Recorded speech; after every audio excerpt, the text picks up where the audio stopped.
A few years ago, part of the reorganization of the Swedish police force, the National Operations Department, NOA, collated a report where local police identified over 50 vulnerable areas, which needed more attention by the police.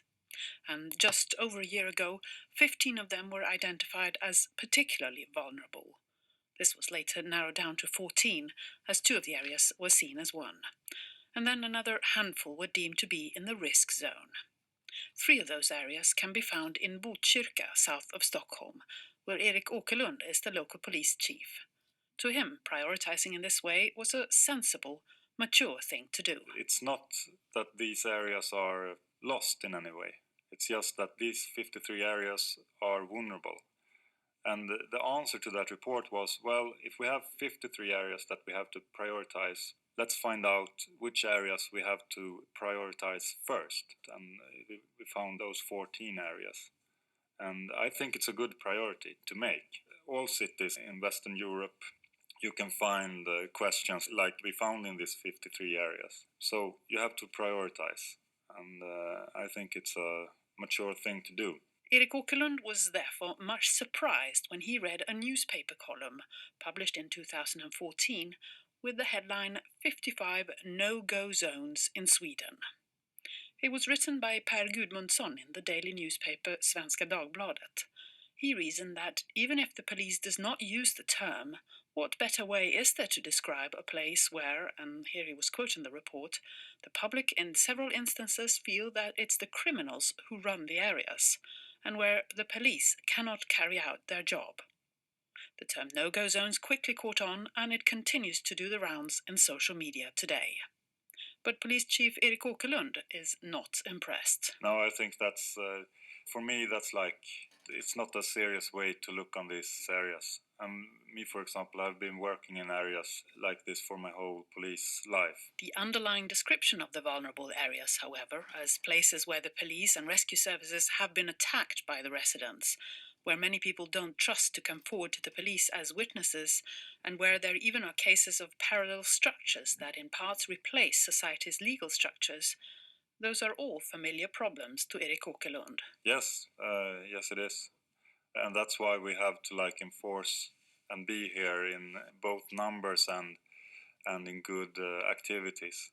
And that's why we have identified these 14 areas, because we really need to prioritize these areas, because that hasn't been so very obvious before. But to talk about no-go zones in Sweden, well, for me, it's more like go-go. It's where we work. And for me, I'm trying to help making more police officers understand that this is where we need to work, and this is where every police officer should like to work, because we are needed. And it's the people living here that want us to come and work in their areas. And we feel very welcome when we work in Botkyrka and in Södertälje and in Järva as well here in Stockholm, for example. There's a big difference between this and the work in vulnerable areas in other parts of Europe, he says.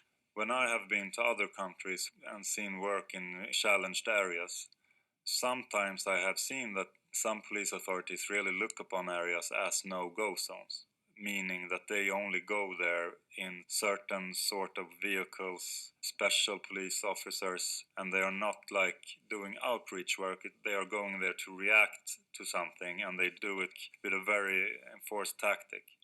What we are talking about here is areas where we go to work with prevention. We are talking about areas where we are working 24/7. We are working in patrols. A police patrol can walk and talk in these areas. We can do all sorts of police activity in the areas. But we also have the capacity to work with reaction and to work with organized crime in these areas without using task force like that. For Erik Åkerlund, the advantage of having defined some areas as particularly vulnerable is clear. It's meant more resources. There are twice as many police officers on the beat in Botkyrka compared to only a year and a half ago, and they can now prioritize also preventative work in a way that they never seemed to get around to before. I have been working in Södertälje, Rinkeby and here in Botkyrka during the times where we were not prioritizing that sense. And we always had to get help from other areas. But now we can really see that a police officer that knows these areas, knows the people here, knows who to interact with, and knows which youth are in risk, for example.